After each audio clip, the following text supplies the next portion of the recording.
Professeur Didier Raoult, pouvez-vous nous expliquer cette histoire de mutant, de variant anglais qui a été diagnostiqué à Marseille? Nous venons de faire, nous, d'avoir notre premier cas, et donc, comme on a l'habitude de faire, je remercie beaucoup les gens qui ont été volontaires pour être d'astreinte ce week-end, pour qu'on amplifie conséquences dès ce week-end, puisque à partir de jeudi, on avait une suspicion, et donc on a travaillé sur ces prélèvements, et il y en a 6 dont on a confirmé par séquence. Je pense qu'on est le seul endroit en France où on peut, en faisant un diagnostic un vendredi, avoir la séquence prête le samedi. Mais on avait déjà fait ça avec le premier cas qu'on avait reçu, qui venait de Nice, où dans la journée, on avait eu la photo en microscopie électronique et la séquence du génome avec un appareil de type Mignon. Donc nous, on fait énormément de séquences, on a toujours fait énormément de séquences. Ce laboratoire a été le premier au monde à avoir un séquenceur automatique en 1992. Il a été le premier au monde à avoir un séquenceur nouvelle génération qui avait été financé d'ailleurs grâce à l'aide d'André Sirota, qui était à l'époque le directeur du Génoscope, et du CNRS, qui nous appuyait beaucoup à l'époque. On a été le premier à avoir ça, c'est un séquenceur Roche. Et puis on a été, je crois, les premiers à chaque fois que les nouveaux séquenceurs d'Oxford, s'appellent Mignon, Gridion et Prométhion, ont été disponibles en France. À chaque fois, c'est nous qui avons le premier à acheter ça, parce qu'on est on utilise la séquence pour l'identification, et le papier le plus cité au monde sur l'identification des bactéries par la séquence bactérienne, c'est nous qui l'avons fait.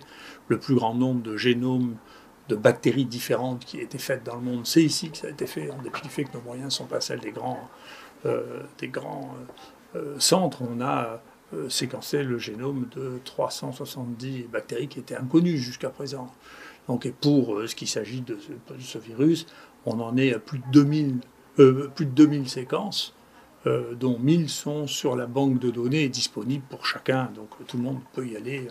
On ne cache rien du tout. On a trop de données pour les dissimuler, comme si on cassait nos devoirs à l'école, bien qu'il y en a quelques-uns qui fassent ça.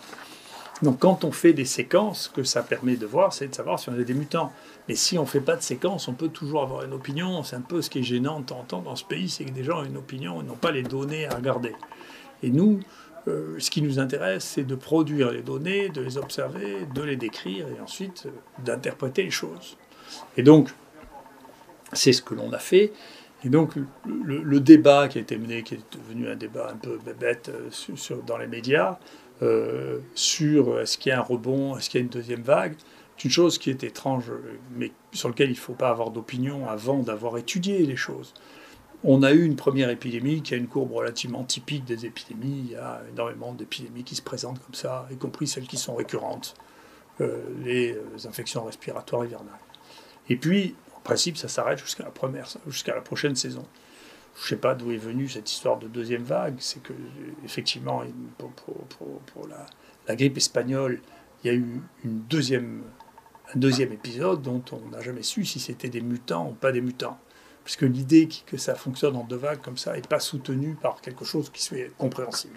Mais si vous dites, écoutez, non, c'est un mutant différent, un comportement différent, moi je trouve ça très raisonnable. D'ailleurs, vous voyez, si on regarde nos positifs, on voit bien que ici il y a une courbe qu'on connaît parfaitement, et puis là commence quelque chose qui diminue, puis ça repart, puis ça rediminue, et là ça repart. Vous voyez, c'est quelque chose, cette espèce d'accordéon là, qui ne ressemble pas à un seul responsable. Il y a quelque chose qui se passe. Donc moi, quand on a vu ça dès cet été, je suis revenu euh, pour lancer tout de suite un génome, parce que je voulais comprendre pourquoi on avait de nouveaux cas qui apparaissaient. En plus, on savait très bien qu'il y avait des liens par bateau qui arrivaient d'Afrique du Nord, et c'est une voie qui est extrêmement commune à Marseille. On sait bien, ça fait 2000 ans d'histoire quand on sait que les épidémies arrivent par bateau. Hein. Donc on a regardé ça, on a trouvé que c'était différent. Moi, j'ai tout de suite prévenu tout le monde. Les autorités, après, les gens me croient pas, mais ça n'a pas une grande... Pour nous, c'est juste de la science. Et ensuite, ce qu'on voit en bleu, c'est l'apparition du deuxième mutant, qu'on appelle le 4, qui est celui qui a le plus sévi, qui a fait jusqu'à 100% des cas, et qui a entraîné, lui, à force, une mortalité plus importante que celui du premier épisode, parce que cette épidémie, cette néo-épidémie, a duré maintenant 4 mois, au lieu de durer 1 mois et demi, 2 mois. Et donc, même si la mortalité n'était pas plus forte, à la fin, ça s'est accumulé. Je vous rassure, la mortalité est de même nature. Il s'agit des mêmes genres de personnes qui meurent, c'est des gens très âgés ou des gens qui ont des polypathologies et une très faible espérance de vie dans tous les cas. On a mesuré ça récemment, on sait que les gens qui sont morts ici, dans le CHU, avaient une espérance de vie qui était de 3 ans. Donc, en moyenne, donc ça veut dire qu'il y en a qui avaient une espérance de vie de moins d'1 an, et puis d'autres qui avaient un peu plus que ça. Donc voilà, alors c'est la situation, donc il y a des variants, c'est pour ça que les situations sont imprévisibles, c'est pour ça que je reste d'accord avec moi-même, faire des prévisions sur une maladie qui est inconnue, c'est de la sorcellerie.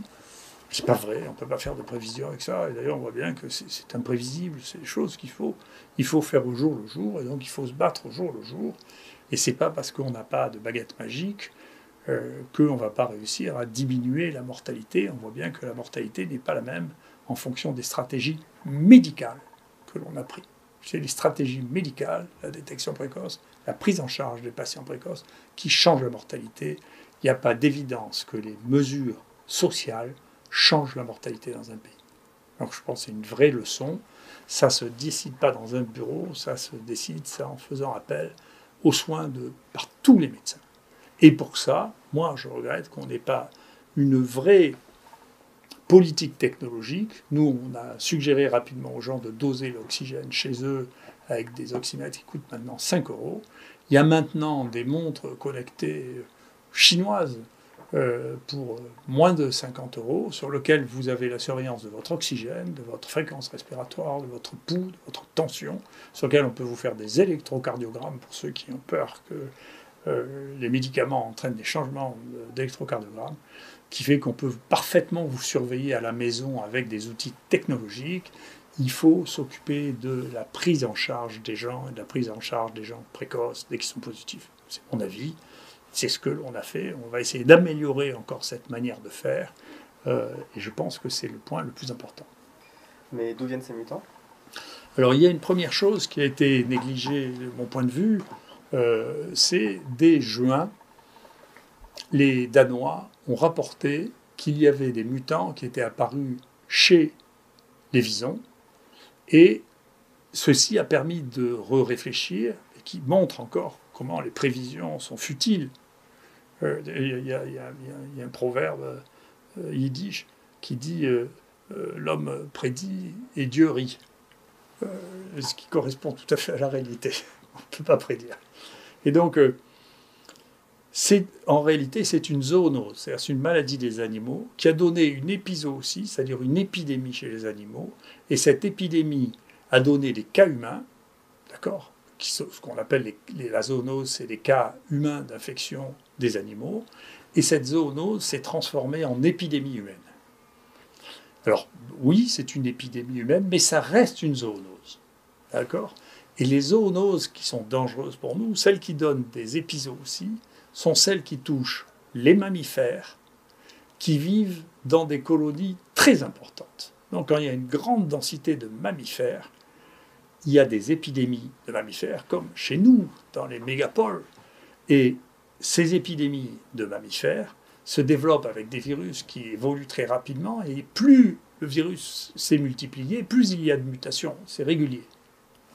Et donc, on pense que la source, comme mammifères, c'est les chauves-souris, parce que les chauves-souris ont une densité colossale dans leur colonie. Et là, ce qu'on a découvert, c'était que les visons, qui ont des densités aussi considérables dans les élevages, et qui sont des animaux sensibles, c'est-à-dire qui ont le même récepteur pour ce virus, sont très proches du modèle expérimental même de cette maladie. Ben ces colonies extrêmement denses avaient des épidémies du coronavirus humain qui leur avaient été transmis, peut-être par les gardiens de visons, des épidémies considérables, avec des nouveaux variants, c'est publié en juin ça, des nouveaux variants qui infectent les gens qui travaillent sur les visons. Il y a une enquête qui est faite en Hollande qui montre que 67% des gens qui gardent les visons ont été positifs. Donc c'est contagieux chez l'homme, et il y a maintenant plus de 600 cas répertoriés avec des séquences du vison. Et on a, vous voyez ici, on a des centaines de séquences de visons, c'est tout ce qui est en bleu et rouge, des centaines de séquences de visons qui viennent essentiellement les gens qui les ont séquencés, c'est-à-dire essentiellement les Danois et les Hollandais. Alors, les Danois ont fait quand même ont exterminé la plus grande partie de leurs visons, 13 millions de visons. Donc moi j'ai découvert aussi, comme vous, l'importance de l'élevage des visons. Il y a des phénomènes qui sont troublants autour des visons, c'est que le foyer initial de l'Italie était autour d'élevage de visons. Donc on peut se poser la question de savoir s'il y a eu un amplificateur qui pourrait permettre de comprendre pourquoi en Italie du Nord il y a eu tellement de cas, et si cet amplificateur, c'est pas les élevages de visons. Il y a des élevages de visons en Italie aussi. En France, il y a 4 élevages de visons, il y en a un pour lequel les visons ont été éliminés. Moi, si j'avais un conseil à donner, ça serait d'éliminer les 3 autres avant qu'il se passe la même chose si ce n'est pas déjà arrivé. Et donc, les visons sont les récepteurs, les transmetteurs du même virus. Et donc, je me pose la question, pour ce virus 4 qui est très étrange pour nous, de savoir comment est apparu, alors que nous n'étions plus en Europe en période épidémique, un virus qui avait d'un coup 14 mutations. Normalement, ces mutations s'accumulent petit à petit. C'est-à-dire que vous voyez des stades intermédiaires. Vous ne vous retrouvez pas tout d'un coup avec un virus qui a plein de mutations. Ça veut dire qu'il s'est multiplié quelque part. Or, on voit bien chez l'homme en Europe, à ce moment-là, il n'y a pas très peu de cas. C'est pas ça qui a fabriqué un mutant qui ait autant de mutations. Donc, mon opinion, c'est qu'il y a un réservoir quelque part, dissimulé, que nous n'avons pas vu, dans lequel ce virus a continué à se multiplier et qu'on a vu apparaître un virus qui avait toutes ces mutations parce qu'il est devenu particulièrement contagieux ou efficace chez l'homme. Et donc la meilleure explication que j'ai, c'est que celui-là aussi vient des visons. Donc alors il y a un virus de vison qui a été séquencé, paraît-il, en France, mais il n'est pas disponible, je ne l'ai pas, moi je voudrais bien l'avoir pour pouvoir comparer, nous, à la millier de séquences que nous, on a mis à disposition de tout le monde. Je voudrais bien aussi avoir celle des autres pour pouvoir comparer quand même. Parce que on a fait à peu près un tiers de toutes les séquences qui ont été faites en France parce que ça n'était pas une priorité pour les autres de faire des séquences. Nous, le premier cas qu'on a eu, on a déjà séquencé son génome, on l'a relargué. Vous voyez, c'est notre nature de séquencer. Et donc, c'est une vraie question. Pour le virus anglais, il y a une autre question qui se lève, c'est que les mutations, vous voyez, sur ce virus que nous avons, nous, il y a des mutations un peu partout. Dans le virus anglais, il y a des mutations qui sont spécifiquement sur qui sont sur les gènes d'une protéine, qui est la protéine qui s'appelle Spike, qui est la protéine qui suscite le plus d'immunité. C'est celle dont on s'est servi pour faire le vaccin. Donc c'est ce qui amènera à poser des questions. Et cette protéine qui est amenée à faire des vaccins, c'est aussi la protéine pour laquelle l'immunité chez l'homme est la plus forte. Si on regarde contre quoi nous réagissons quand on a des anticorps après avoir cette maladie, c'est surtout sur cette protéine. Et il y a une hypothèse qui a été émise en Angleterre qui est de dire, écoutez, il est possible que ça vienne de malades qui sont immunodéprimés, qui sont porteurs pendant très longtemps, à qui on a donné des anticorps, on a fait de la sérothérapie, on a donné des anticorps de gens qui avaient eu la maladie, plus du remdesivir, qui est un agent mutagène pour les virus, ce qui amènerait à faire vraiment un modèle expérimental, vous voyez, de donner un agent mutagène en même temps que la cible contre laquelle les mutations doivent être sélectionnées pour résister. D'accord ? C'est une hypothèse qui a été élevée, qu'on est en train d'évaluer. On verra bien. On verra bien si effectivement c'est un phénomène qui est le phénomène qui aurait permis l'apparition de mutations qui, celles-là, sont compréhensibles. En revanche, vous mettez des anticorps contre un virus, et vous donnez à quelqu'un de quoi avoir des virus qui augmentent leur taux de mutation, vous avez des mutants qui résistent à ces anticorps. Enfin, ça va un peu de soi. Donc c'est une vraie question. Voilà. Donc on ne sait pas, on est en train d'étudier ça. Maintenant, on a eu des cas qui sont importés ici. Les Anglais disent que c'est plus contagieux, mais que c'est pas plus mortel. On verra bien ce qu'il en est. Encore une fois, il faut mettre un pas après l'autre. C'est pas le moment de commencer à prédire. Donc je ne sais pas, je voudrais rappeler à nos amis journalistes qui de temps en temps l'oublient en disant vous avez dit que ça serait comme ci, ça serait comme ça. Je n'ai jamais dit ça parce que j'enseigne depuis à peu près 40 ans. J'ai même inventé une forme d'enseignement dans laquelle on répond dans les questions au lieu de mettre juste oui ou non, de mettre oui, non, je ne sais pas. et de ne pas pénaliser les gens qui disent je ne sais pas, mais de pénaliser ceux qui ont fait une mauvaise réponse, plutôt que de leur conseiller de mettre n'importe quoi, parce que ça rapporte plus de points que de ne rien mettre. Et donc j'ai inventé un système comme ça, et ça fait plus de 40 ans. Donc je ne vais pas changer maintenant, je ne sais pas, c'est une des bases de l'absence d'ignorance fondamentale. C'est quand on n'a pas peur d'être ignorant, on sait qu'on doit dire je ne sais pas. Concernant la vaccination, que conseillez-vous? Moi, pour vous mettre en perspective ce que je pense de la vaccination et ce quelle est mon attitude vis-à-vis de la vaccination, chacun de nous a plusieurs fonctions et plusieurs manières d'être. Donc moi, j'ai suffisamment dit, je suis médecin, j'ai toujours pensé que la prise en charge des malades était essentielle. On a un point de désaccord là avec l'ordre des médecins qui trouve qu'on ne devrait pas proposer de stratégie médicale. Je conserve mon opinion. Je suis enseignant-chercheur, donc je fais de la recherche. En tant que tel, je vous communique là les données de la recherche. C'est mon métier, c'est protégé par la Constitution, même s'il y a des arrêtés qui voudraient tendre à limiter la diffusion de la connaissance acquise par les chercheurs dans le domaine de la médecine. Je continuerai, sauf si on m'en empêche, physiquement. Troisièmement, je suis un humain qui a ses propres opinions sur les choses, donc je vote comme je veux, je pense ce que je veux, j'ai les mœurs que je veux, ça me regarde, ça regarde personne d'autre, mais je suis un fonctionnaire de la République. Et donc, si la République me demande de mettre quelque chose en place, je le fais, bien entendu, parce que j'obéis à la loi. Il y a sûrement eu des exceptions, j'ai dû griller des feux rouges, aller trop vite, enfin, bien entendu, dans l'ensemble, je respecte la loi, et donc, au contraire, nous avons tout de suite été volontaires pour organiser la vaccination dans les HU. On a commencé ce matin à vacciner pour la première partie de la population qui vaccine, donc je ne fais pas partie des gens qui sont anti-vaccins. Maintenant, la vaccination, je le pense, je l'écris, j'ai écrit un livre il y a quelques années sur la vaccination, je n'ai pas changé d'avis.